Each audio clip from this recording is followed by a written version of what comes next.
Pagkaraan ng ilang sandali, dumating si Songwoo at ang kanyang partido sa isang lokasyon pagkatapos nilang sundan si Han Kang-sok. Tumigil sandali si Han Kang-sok at tinanong si Songwoo kung isasama niya ba talaga ang kanyang mga kaibigan. Nagbigay siya ng payo kay Songwoo na huwag silang isama dahil maaari silang mamatay sa quest na ito. Tinanong ni Hanho si Songwoo kung totoo ito, at isinama lang siya ni Songwoo pagkatapos sabihin na lalabas lang sila para kumain ng mga lamb cutlet. Sa kabilang banda, sinabi ni Jisoo-yeon na sapat na ang kanyang narinig at alam niyang malaki ang posibilidad na mamamatay sila sa lalong madaling panahon. Ngunit sa pamamagitan lamang ng matagumpay na pagsubok na ito, matututo silang maging mas malakas, at ang kanilang experience mula sa quest na ito ay magbibigay sa kanila ng mas magandang pagkakataong mabuhay sa hinaharap. Sinabi ni Han Kang-sok, kung gayon ay ayos lang, at pupunta sila sa Osan gamit ang teleportation magic, at gagawa si Sean ng teleportation point para sa kanila. Tuwang-tuwa si Sean at ipinakilala ang sarili sa team ni Songwoo. Pinati siya ni Hanho pabalik, ngunit sa hindi malamang dahilan, tumingin si Sean kay Hanho nang may hinala. Pagkatapos ay sinipa niya ito sa mukha habang sinasabi na naaamoy niya ang dugo ng panginginig nito. Lumipad siya sa himpapawid upang ihanda ang kanyang mahika, lumikha ng isang malaking bilog na teleportation sa paligid nila, at isang abiso ang nag-pop up, na nagsasabi na sila ay teleport sa isang itinalagang lugar. Lahat sila ay nawala sa isang nagniningning na kislap ng liwanag. Sa loob lamang ng ilang segundo, sila ay nakapunta na sa Osan, na daan-daang kilometro ang layo mula sa dati nilang lokasyon. Si Songwoo at ang kanyang partido ay namangha sa mabilis na teleportation skill ni Sean. Sinabi ni Songwoo kay Han Kang-sok na si Sean ay isang magandang item, at tumugon si Kang-sok sa pagsasabing ito ay talagang nakakatulong pagkatapos kumain ng kung ano ang gusto nito. Nagalit na naman si Sean sa kanila matapos siyang tawaging item. Sinabihan ni Han Kang-sok si Songwoo at ang kanyang partido na tumungo sila sa Pyeongtaek, habang siya ay magte-teleport sa Onsek upang pangasiwaan ang sitwasyon doon. Ibinigay ni Kang-sok ang isang hikaw kay Songwoo, at tinanong siya ni Songwoo tungkol sa gamit na ito. Ipinaalam sa kanya ni Han Kang-sok na isa ito sa mga kasanayan ni Sean, at maaari silang mag-usap sa isa't isa ng real-time kung ilalagay niya ito malapit sa kanyang tainga. Pinabalaan ni Sean si Songwoo na huwag tanggalin o iwala ito. Ginamit ito ni Songwoo, at nakatanggap siya ng notification na nagsasaad na nakakonekta siya sa network ng komunikasyon ni Sean. Nag-teleport sina Sean at Kang-sok at binati sila Songwoo ng good luck sa pag-alis nito. Pinuri ni Hanho si Kang-sok sa pagsasabing ang number 1 rank ay talagang nararapat sa kanyang reputasyon na siraan palagi ang kanyang masamang diwata. Sinabi pa niya na si Righty ang pinakamahusay na kasama kumpara sa gamo-gamo na iyon. Sumakay si Songwoo at ang kanyang partido sa Skeleton Wyverns upang maabot ang distansya ng mas mabilis. Tinanong sila ni Sean kung naririnig siya, at si Songwoo ay sumagot ng oo. Itinuro ni Jisoo-yeon ang isang mahalagang bagay sa ibaba ng isang gusali sa kanilang kaliwa. May mga survivors pala na hinahabol ng mga hellhounds. Biglang ibinalita ni Kang-sok sa kanila na nakalimutan niyang ipaalam sa kanila ang tungkol sa isang bagay. Lumalabas na nagpatawag ang armor boss ng mga fire giant at kayang maghagis ng bola ng apoy, kaya sinabihan silang mag-ingat sa paglipad. Itinuro ni Hanho ang isang gusali na may malaking bowl ang apoy sa ibabaw nito. Ito pala ang fire giant na pinapaalala ni Kang-sok sa kanila. Natakot si Hanho dahil sobrang laki ng fire giant na ito.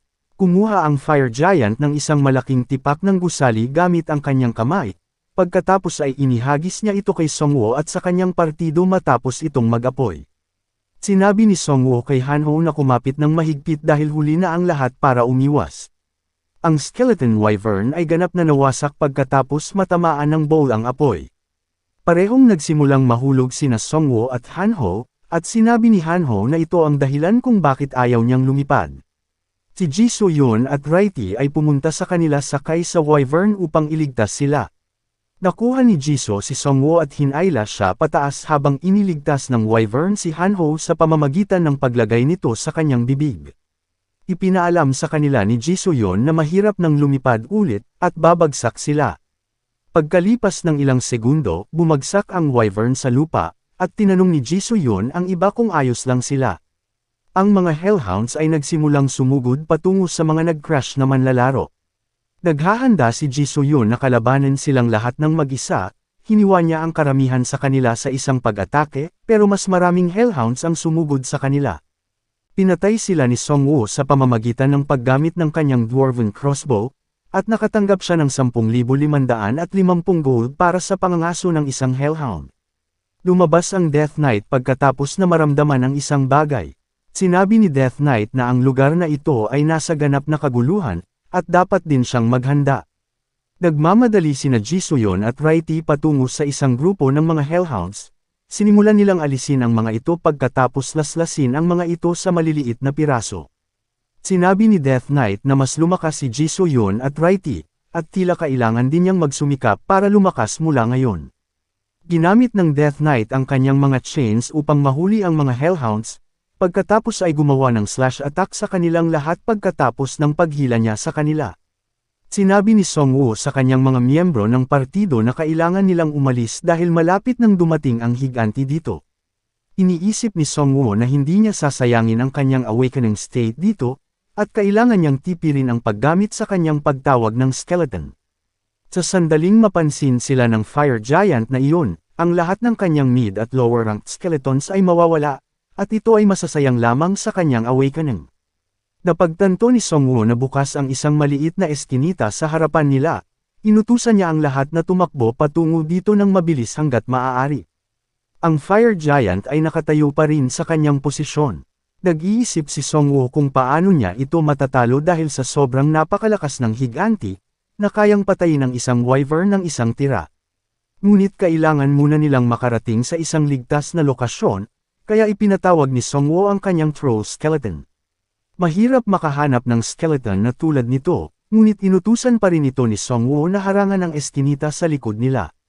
Ang mga Hellhounds ay humihinga ng mga bowl ang apoy, sinimulan nilang bigyan ng fire breath ang skeleton troll, at ito ay nawasak. Pagkaraan ng ilang oras, nagpatawag si Songwoo ng 2 pang troll skeleton, at inutusan silang harangan ang daanan ng mga Hellhounds. Ngunit bigla na lang, napagtanto ni Songwoo ang isang malaking fireball sa harap nila, at inutusan niya ang lahat na huminto. Ang napakalaking fireball na ito ay lumalabas na ang Fire Giant. Kasabay nito, si Hanho, na kanina ay nagkukunwaring walang malay, ay nagising at tinanong sila kung maaari ba siyang bumalik sa pagiging walang malay. Kanina ay iniisip ni Songwoo na e-save ang kanyang lakas para sa Hell's Moving Armor Boss, pero pagkatapos makita ang Fire Giant, nagdadalawang isip siya. Sinabi ni Songwoo na wala siyang ibang pagpipilian kundi ang sumugal at gamitin ito dito. Biglang nakarating ang Fire Giant sa isang bus, at maririnig ang hiyawan ng mga survivors mula sa isang gusali sa likod nito. Iniisip ni Songwoo na baka ang mga taong ito ay ang parehong mga manlalaro na nailigtas niya dati. Sa loob ng gusali, humihingi ng tulong ang isang bata sa kanyang ama. Sinabi ni Death Knight na ililigtas niya sila kahit nasubukan siyang pigilan ni Songwoo. Ang pagtingin sa nasusunog na gusali ay nagpapaalala kay Songwoo tungkol sa kanyang nakaraan. Ipinaalala nito sa kanya ang araw na namatay ang kanyang mga magulang. Masyado siyang mahina noon at natatakot din siya, pero iba na talaga ang sitwasyon ngayon. Sumigaw si Songwoo na haharapin niya ang Fire Giant ng mag-isa. Ipinatawag ni Songwoo ang Grim Reaper's Scythe, at nakuha niya ang kapangyarihan ng isang leech sa isang tiyak na nakatakdang oras. Ipinaalam sa kanyang partido na bantayan ang kanyang likuran. Tinanong ni Jisoo si Songwoo kung kaya ba niyang harapin ang halimaw na ito ng mag-isa dahil ang inirekomendang antas para labanan ito ay nasa level 27. Sinabi ni Songwoo na ayos lang, at malalaman niya kaagad kung kaya niya itong talunin o hindi. Iniwan ni Songwoo ang mga Hellhounds kay Jisoo at kay Death Knight dahil madali nilang mamanage ang mga ito. Iniisip ni Songwoo na kailangan niyang maghanap ng ibang paraan para harapin ang Fire Giant dahil hindi niya ito matatalo gamit ang mga normal na pag-atake. Ang kanyang buong katawan ay natatakpan ng apoy, at ang mga skeleton ay madaling matutunaw kung makakadikit dito. Hanggat pinapanatili nito ang kanyang form, malamang na ang ulo nito ang weak point. Ngunit napakataas ng posisyon nito para sa isang direktang pag-atake. Naisip ni Songwoo na marahil ay dapat niyang subukan ang kanyang bagong kasanayan, at ipinatawag niya ang Deadly Clouds. Ang buong kalangitan ay natatakpan ng madilim na purple poisonous clouds. Si Songwoo ay may pag-aalinlangan, kung ang poison ay gagana ba sa Fire Giant, pero ang mahalaga dito ay hindi ang lason kundi ang mga patak ng ulan. Ang ulan ay nagsimulang bumuhos, at ang higanti ay itinaas ang kanyang mga kamay upang iligtas ang kanyang ulo mula sa pagkabasa, na nagpapahiwatig na ang lason na ulan ay gumagana sa kanya. Matatag na binasag ng higanting apoy ang isang malaking piraso ng isang gusali, pagkatapos ay inihagis niya ito ng buong lakas kay Songwoo habang ito ay nagliliyab. Nang walang pag-aaksaya ng oras, si Songwoo ay tinawag ang kanyang mga skeleton warrior at nilagyan sila ng kanyang kakayahan sa paggawa ng battle gear. Ang fireball ay tumama sa skeleton warriors formation, na nagbigay ng isang malaking pagsabog. Napakalakas ng impact kahit si Ji So-yun at si Death Knight ay naapektuhan sa aftershock nito. Ilang patak ng ulan ang bumagsak sa ulo ng higanting apoy, at nagpapakita siya ng mga palatandaan ng pag-aalala. Iniisip ni Songwoo na tama ang kanyang hula dahil ang ulo ng higanting apoy ay ang kanyang kahinaan, at kailangan niyang e-target ito sa susunod na pagkakataon. Sa isang desperadong pagtatangka, sinubukan ng higanting apoy na atakihin si Songwoo gamit ang kanyang fire palm attack. Gumawa si Songwoo ng bone shield at sinubukang harangan ang fire palm attack. Hindi namamatay si Songwoo sa sunog dahil ang kanyang resistance sa apoy ay nasa 60%, at ang kanyang Dragon Hunter title kasama ang kanyang Shadow King's robe ay nagbibigay ng maraming buffs laban sa mga kaaway na fire type. Ang Fire Giant ay nasa matinding kalagayan dahil ang kanyang ulo ay nilalamig mula sa ulan, at naisip ni Songwoo na ito na ang kanyang pagkakataon upang gumawa ng pag-atake. Ang Ogre Champion, na nagtatago sa likod ng Fire Giant, ay sumugod sa kanya. Mabilis niyang hinawakan ang Fire Giant mula sa likuran, ngunit muling nagliyab ang ulo nito, at kailangang gumawa ni Songwoo ng isang bagay tungkol dito. Inugot ni Songwoo ang heroic rank Dwarven Made Hand Cannon, kaya nitong mag-reload ng mga bala sa pamamagitan lamang ng pag-insert ng 10 mana dito. Sinimulan ni Songwoo ang pagbaril sa ulo ng Fire Giant gamit ang kanyang Dwarven Hand Cannon, at ang higanti ay nagsimulang sumigaw sa sakit. Inutusan ni Songwoo si Raiti na atakihin ito. Sinimulang tamaan ni Raiti ang kanyang ulo habang si Songwoo ay patuloy na binobomba ito gamit ang Dwarven Hand Cannon. Bumaklas ang ilang balat sa ulo ng Fire Giant, na nagpapakita ng fire orb sa loob nito. Nagsimulang tumakbo si Songwoo patungo sa Fire Giant, at sinabihan niya ang Ogre Champion na kumapit ng kaunti pa. Walang pag-aaksaya ng oras, kinuha ni Songwoo ang fire orb mula sa ulo ng Fire Giant. Inugot ni Songwoo ang fire orb ng buong lakas, na nagresulta sa pagkamatay ng Fire Giant, at nakatanggap siya ng 2,800,000 ginto para sa pagtalo dito.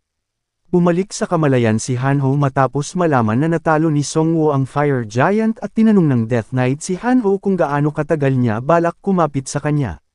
Ang mga survivors ay tumingin sa labas ng kanilang mga gusali, at sila ay naging masaya matapos malaman na ang Necromancer ang nagligtas sa kanila. May nakalimutan pang itanong si Songwoo, kaya kinontak niya si Sean. Tinanong siya ni Songwoo tungkol sa kahinaan ng Fire Giant, at sinabi ni Sean sa kanya na kailangan niyang sirain ang core na nasa loob ng ulo ng Fire Giant.